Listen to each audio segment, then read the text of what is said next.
او ښې جارې.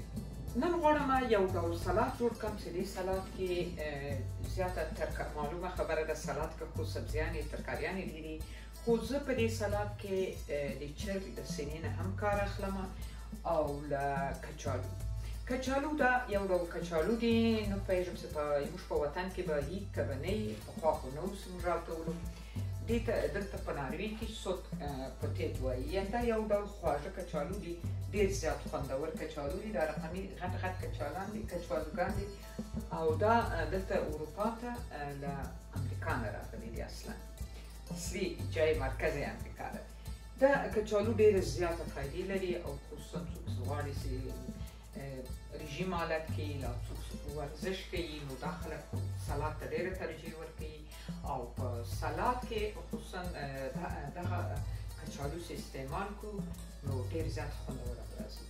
او دې نه علاوه دلته په اروپا کې ما تاسو ته پخوا هم لیدول چې یو ډول ډېر ښه کلتور یو رواج ده چې که څوک کار ته ځي که ښوونځي ته ځي که هر چیرې ځي حتی که تر یو بازار پورې یو شاپینګ لپاره هم ځي دوی نو یو کوچنی ماتپاکه ورته یو کوچني لوښي کې ورسره یو څه خوراک کوي.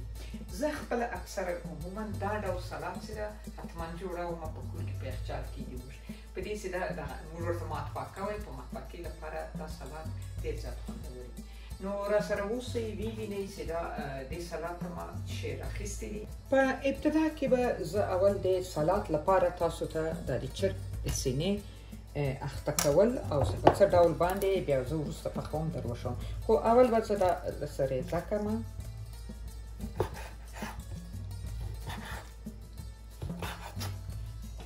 په دې شکل سره مې دا غوښه ریزه کړه د چرګ سینه والا البته دا به اوس په دې غوښې باندې مې مخکې مالګه اچولې وله البته اوس به پکې یو دا شی څه غواړم ور اچومې لکه کورکمن د هوږې پوډر دا لږ څه ډېر ور اچومه هوږه په غوښې کې ښه لګېږي تور مرچ ښه ډېر هم سور خیر خوند کوي پکې او دا هم مساله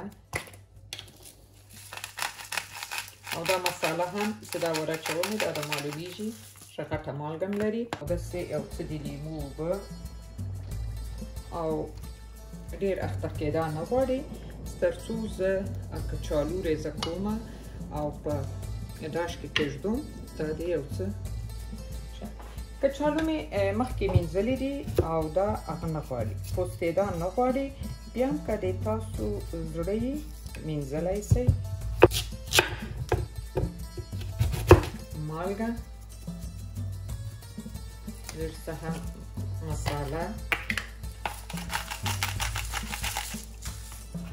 تور مرچ مې چېرته که څه هم ډېر واچوم خو لږ څه به بیا هم ور واچوم دا او سره هم کم او غوړي به هم ډېر کم ور واچوم البته ما ورته د زیتونو غوړي راخیستي دي د تاسو بیا خپله خوښه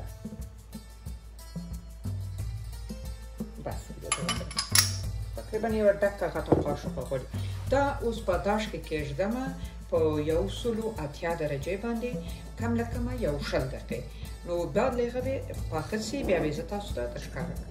کچالو مې په داش کې کېښودل او تاسې کولی شئ که داش ته دسترسي نه لرئ دا کچالو تاسې اته کولی شئ چې په دغسې یو ارکاره کې تخمپزي کې هم پاخه کوئ لا یې ویې شوئ په هر ډول څه غواړئ پاخه یې کوئ ځکه نور کچالو خو اوس دا چرګ مې چې مخکې په تاسو ولید چې ما اخته کړی و اوس به په دې ارکاره کې واچوم ګورئ دوستانو تاسې غوړي مړي نه لري صرف دا چرګ همداسې په دې ارکاره کې زه پخوم تاسو زړه کېږي غوړي هم ور اچولی شئ البته دا نو تقریبا یو څه رژیمي غوندې زه غواړم پاخه کړم او کچالو هم ډېر کم هغه لري تاسو ولیدل غوړي لري او په آخره کې که څو زه بیا لږ څه د زیتونو غوړي ورچوم او خپل زیتون هم تازه زیتون هم پکې کاروم. نو دا سلاد غواړم چې ډېر غوړ نه وي. نو دا یو څه سره سي تاسو یې ګورئ چې البته دا ښکاره سړه وه ده. دا باید داسې پاخه کړو. چرګ غوښه خو نازکه ده، زر پخیږي. ګورئ چرګ هم په دې شکل سره ما هیڅ غوړي نه دي ورچوي دي. دا تاسې ګورئ د هر کاله یو څه زړه سوې ده. ښه ترکاریانې مې ریزه کړې، فلم کې مې رانوسې، ویډیو لنډسې. اووکادو مې ورته میده کړه چې تاسې وینئ. مختلفې ترکاریانې دي چې دغسې مې یو څه ورته ریزه کړلې. او دا هم رومیان، د پیاز یو دانه کوچنی سور، 2 رقمه زیتون او هغه پابریکا سور مرچ. او دلته مې ورته یو څه انار راواخیستل. انار په سلاد کې ډېر خوند کوي. هر سلاد چې تاسې جوړوئ انار پکې اچوئ. حتی هغه د موږ سلاته چې خورو د پوخ سلاله شوروا سره د انار رس پکې خوند کوي. ښه او دې نه علاوه چې ده زیتون به ور اچوم. او دې نه علاوه چې ده هغه چرګ مې چې ده تاسې وینئ نور هم یو څه چې باله سره کېده یو څه هغه کړو، میده مې کړو. او چرګ ته بیا هم غوړي مړي مې نه دي ور اچولې. تاسو ولې چې اخته مې کړو. او په دې پیالې کې دلته تاسې وینئ دلته ما ورته یو څه ساوس جوړ کړو. دا د لیمو اوبه دي او که تاسو غواړئ سرکه هم ور واچوئ، خو ما سرکه نه ده ورچوي. دا د لیمو اوبه دي او د زیتون غوړي. البته د زیتون غوړي مې په دې قاشق ورته یوه ډکه راخیستې ده. او دې نه علاوه چې ده تور مرچ مې ور اچولي دي. او دا هم د انار یو رقم هغه د روب ورته ویل کېږي، د انارو ساوس ده. دا مې هم ور واچوه. که غواړئ ور واچوئ. او که دا البته لږ تروش ده په دې له خاطره کې نه، د لیمو ترشوالی هم کفایت کوي.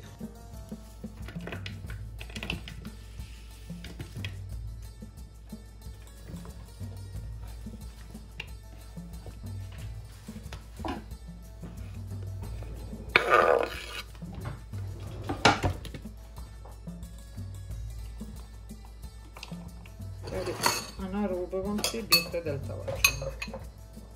ښه دا هم کچالو چې په داش کې مې پاخه کړل.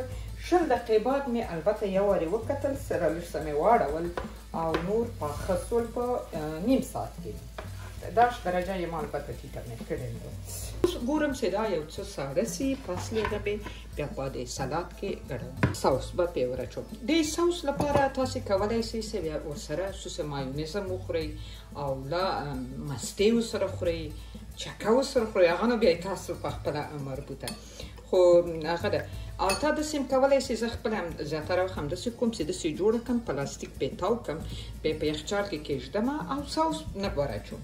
بیا وروسته چې کله یې رااخلم په هغه وخت کې ساوس مې جلا جوړ کړی، هغه بیا ور اچوم. کچالو خو ساړه هم سول، پاخه هم سول. نو اوس به دا سلاد ټوله سره یو ځای کړم.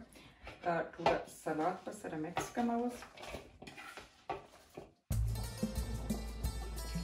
چې دلته راوړه چې